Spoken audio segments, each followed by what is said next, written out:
Hey everyone, my name's Pupsker, and today in Honkai Star Rail, I wanted to go over how you can build Heng Imbibitor Lunae for highest amounts of damage. If you don't know, Heng Imbibitor Lunae is essentially insane AoE destruction character, great damage, great survivability. You can't really go wrong with him. So let's take first off a look at all of his skills and talents, and then we'll look at relics, light cones, Eidolons, and do a little final gameplay showcase reveal, just taking a look at him. As you can see, I just got him, starting to build him up now, but it's gonna take me like a week with the resources I have. So, you know, might as well just take a look at the video. So all of the skills, all things considered, are really strong.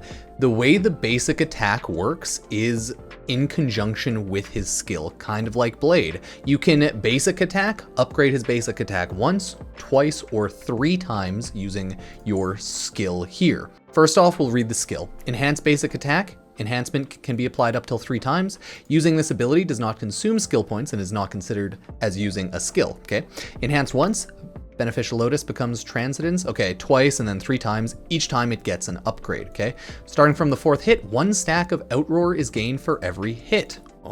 Each stack of Outroar increases Heng Imbibitor Lunae's crit damage by 7.8% for a maximum of 4 stacks.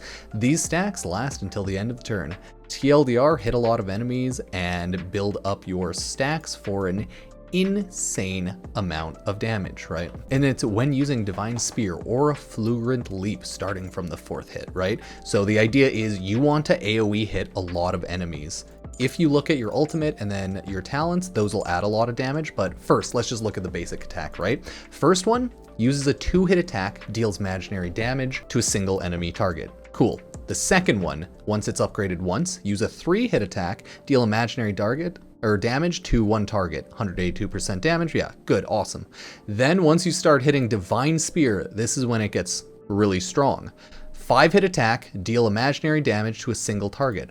From the 4th hit onward, simultaneously deal imaginary damage on Imbibitor Lunae's attack to adjacent targets. So you hit side enemies and you get buffs using Divine Spear. So generally you want to use, I'd say, Divine Spear, Flugrant Leap into your ultimate attack so that you can get that damage boost and then do a ton of damage, but hey.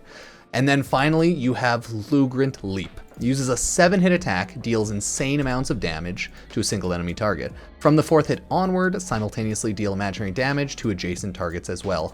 And let me just tell you, the animation, the attack, it all looks awesome. So I love it. The talent, after each hit dealt during an attack, gains 1 stack of Righteous Heart, increasing his damage by 6.5%. This effect can stack up to 6 times, lasting until the end of his turn. So again, you want to stack up your attacks into your ult into attack, because like it's going to increase your damage. So if you want to get highest damage, it seems like you'd want to skill your Q increased into your ultimate, or I should say your basic attack increased into your ultimate, but it just seems to be how it goes. Let's see finally how the ultimate works, and maybe if we're crazy.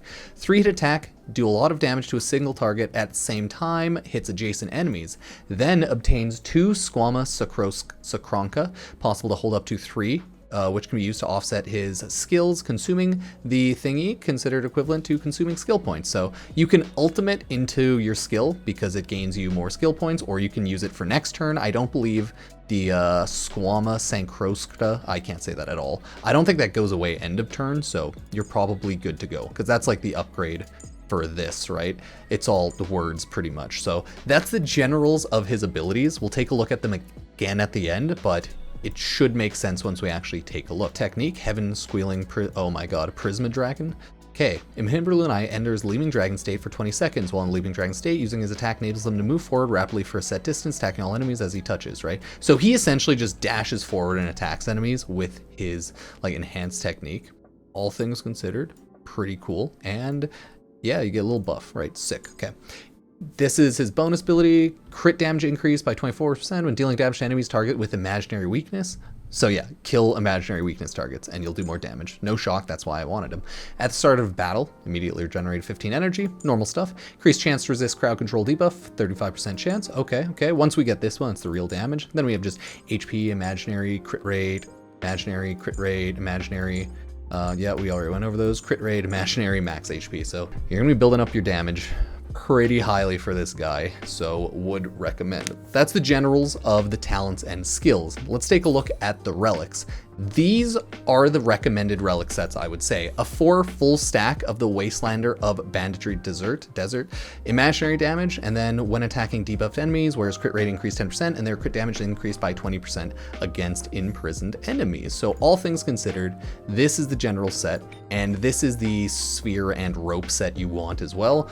Here's another one you can use. You can use the space ceiling station, this one here as well, because like increased damage, attack, or just attack, right? Not bad, but not going to be as good as increased crit rate and then increased skill and attack damage, right? Basic attack and skill damage by 20%. All things considered, I'd always get this one overall.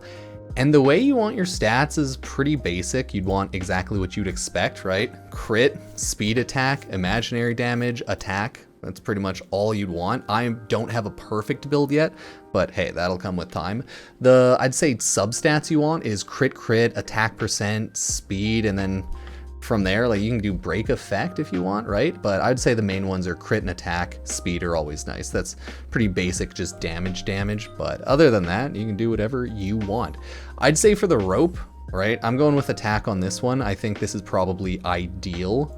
I would like to get better substats, but at least I have crit rate and some effect shenanigans, but I'd rather have one with like attack, crit damage, effect. Yeah, that one would be nicer, but there's not a lot of good attack percent ones, as you can see that I have here. So I'm just kind of going with what I have. This one would probably be a little better, but it's hard to decide fully. Might farm up some more.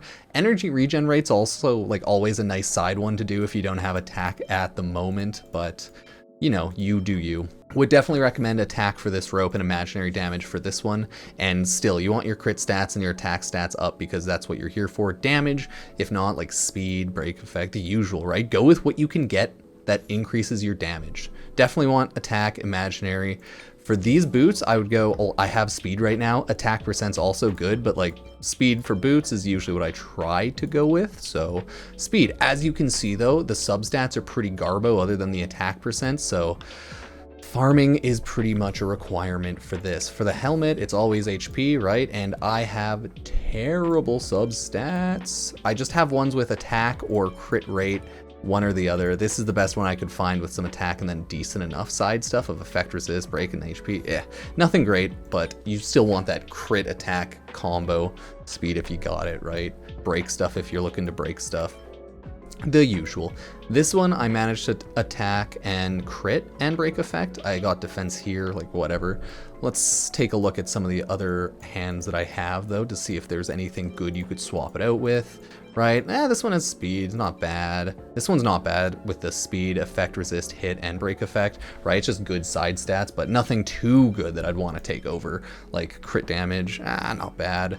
Attack flat, no, attack percent, not bad. Crit damage, right? It's like a lot of these have some decent ones, like attack, effect, hit rate, effect, resistance. Yeah, not bad, but I'm still gonna go with this one with attack and crit and break effect, as well as defense. It seems like it's probably one of the better ones. We always have to hope the rolls end well though, but yeah, again, that's what I'd recommend for the general sets. If you're still building them, always go with this general musketeer set for damage if you don't have like the full imaginary type set. You could also do a 2-2 split if you have really good musketeer items because the imaginary damage helps a lot. This also helps a lot, but hey, I mean, if you don't have good stats on it, you don't have good stats on it. So that's what I would say and recommend for all of the relics and how to use relics. You want to go for damage. Heng Imbibitor Lunae is pretty tanky overall for a destruction character and has a lot of cool skills, and man, you're just going to deal a lot of damage, so would definitely go with that. So now let's take a look at the light cones. Light cones are pretty simple. If you have 5-star ones, use 5-star ones generally. There's a lot of good destruction ones. You want to increase damage as much as possible. I'd go for, obviously, if I wasn't free to play, the Heng Imbibitor Lunae obviously would be great. The Blade one would be great. All of the like pay event banner 5 stars would be great. Oh, I know, can you believe it? But all of the destruction ones overall are good. I think there's one with Den Heng on it. What is it, like I can't remember, but maybe it's Den Heng Blade, Nowhere to Run. That's a decent 4-star one if you have it for sure.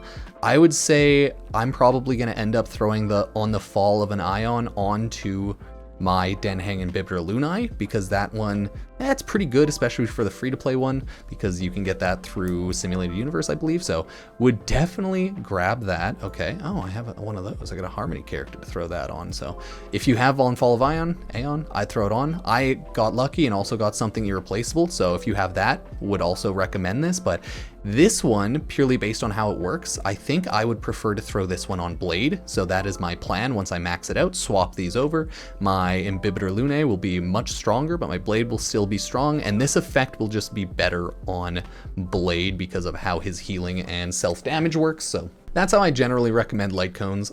Just use whatever you can. This one's still pretty good, right? Not bad. This one, not the best, I would say, right? Bleed or burn. If you have characters that are bleeding and burning, then it's better, but you know, not great by default on Imbibitor Lunae. This one's pretty good, right? Crit and then more crit. Well, attack and then crit rate if you defeat an enemy. So not as good, but still good. But then the 5 stars are always good. Increase wearer's basic attack and skill damage by 40%. Hey, that's, if you think about it, 40% skill damage, basic damage, right? That's not that bad. 3 stars aren't that bad, because at least you can get superimposition 5 on them pretty easily. But that being said, yeah, I'd still want to go through these sweet, stronger 5-star light cones for those base stats and everything. So that's what I would generally recommend for the light cones. Let's take a look at the Eidolons to see how they work, and then we'll go to a little gameplay showcase, right? Tethered to the Sky, increase stackable Righteous Heart count by 4, gain 1 extra stack of Righteous Heart for each hit during an attack. So just essentially buff up your stats on your, I think it's just attack or damage. So yeah. After using his ultimate, Heng Imbibitor Lunae's action is advanced forward by 100% and gains 1 extra Squama Sakroka. So this is ridiculous. Pretty much you ult and then you get another full turn and you get an extra skill put onto it, skill point essentially, onto your basic attack. So absolutely ridiculous. Eidolon 2 is where you want to aim for. Maybe later on I'll get Jing 1 or Blade Eidolon 2 on rerun banners, lol, maybe like half a year later. Skill increase, right? Ultimate skills, normal stuff there. The buff effect granted by the Outroars lasts until the end of this character's next turn, right? That makes it a lot easier, so you don't have to rush your attacks and chain your skills into each other for the same round, so it just makes it a little easier, right? And then last but not least, after any other ally uses their ultimate, the imaginary res pen of Heng Imbibitor Lunae's next Flugrant Leap attack increases by 20%. This can stack up to 3 times, so 60%, and then he just absolutely wrecks enemies. So the Eidolons are really good, as you can tell. And that's the generals of Heng Imbibitor Lunae, right? As we still have his aptitude showcase, let's take a look, start the trial, and we'll judge it. Just because mine's not built up enough yet, and this one is. So here you can enhance. Oh, Leaping Dragon is an enhance, and then that's how it works. So you just forward attack, become a little leapy boy. I thought it was working on like hit E, but no. I thought it was more like how you use Natasha's, but no, it is an enhance. And then you just dash into the enemy, right? And they dislike it, right? The enemy's like, oh no. So I want to show off his attack, right? All of how his attacks work, generally. So this is gonna be weird combat. We're just gonna buff Heng. He already has 1 ability stack. So I want to show you just using his ability. It's already, let me take away my face cam to make it simpler, actually. If you're looking down here, using his attack, it already, for his skill, has 1 buff there. I can enhance his basic attack, that'll use up the 1 skill point there. I can buff it up again, and then it'll upgrade to the 3rd tier of attack. I can upgrade it again for the 3rd upgrade, and now my attack is maxed out. I attack the main target and it hits the side targets, as well as I get a huge damage buff. So as you can see right now, we only have that damage buff on. We have Benediction, right? Damage boost, 1 turn remaining, normal stuff, Squama Sancrosa, cool. Now we're gonna attack, and you're gonna see. He now has all of those buffs, right? All of those. Look at that. So now if we look at Heng, Righteous Heart, because I hit so many enemies. Each stack increases damage dealt by 8.7% up to 6 stacks, 1 turn remaining, and then Outroar. Each stack increases crit damage dealt by 10.5% up to 4 stacks, 1 turn. Dragon's Call. Each stack increases attack by 8, energy regen 6%, stacks up to 2 times. So you just get a ton of buffs. So you definitely want to chain your attacks into each other to see this insane amount of damage. You watch that, Dragon comes up, so much damage, right? 29,000, breaks him up a little bit, not bad. I'm just gonna auto go through the motions of this, right? Another attack boost. So basic attack is just single target, I hit them, right? Still did good damage because I crit, but that's how that works. Because I did ultimate last time, you'll notice for my Den Heng, I have 2 stacks right here. So I will show you what the 2 stacked upgraded attack looks like, right? 1, 2. Costs 0 skill points because I already have 2 upgrades there. It'll hit him and the adjacent enemies. The spears will give me a buff to increase my damage, right? So let's take a look there. And then I have spear, increased damage, but you'll see my turn ends, so I instantly lose the buffs. So you need to instantly combo your attack into your ultimate attack. If you don't, you are missing out on a ton of damage. So with Imbibitor Lunae, you want to either attack into ultimate or ultimate into attack. I think ideally you'd want to attack into ultimate, but the way he works is it's still very beneficial to use your ultimate and then use your attack because it gives you 2 skill boosts. So depending on how you're playing and where you're running, you'd want to just stack into stacks, right? Let me heal up here, and then next turn I'll show Imbibitor Lunae clapping. So we'll see. Wait here, right? They attack me. So now I'm gonna get him buffed so we can see the damage when I ulti into my basic attack. So first I'm ulting, right? I have this here. You'll see that I will gain a ton of buffs on my attack, right? Look at that, because it hit the side enemies. I got those sweet, sweet buffs. But you might notice, Righteous Heart, right? We only got like 3 stacks. We didn't get those 6 stacks. So that's why it's usually best to use your attack into your ultimate. And then you can use those 2 skill points for your attack next turn, right? Instead of this turn. So I just wanted to double check, but yeah, it still looks like it's best to attack into ultimate. So, sorry, I just kind of threw that attack away. We'll get these out, and then you can see the last 2 attacks. Don't worry. Right? So now, it'd be good to like maybe save up your enhancements until you can ult later, but whatever. This is the Divine Spear, 2 enhancement attacks.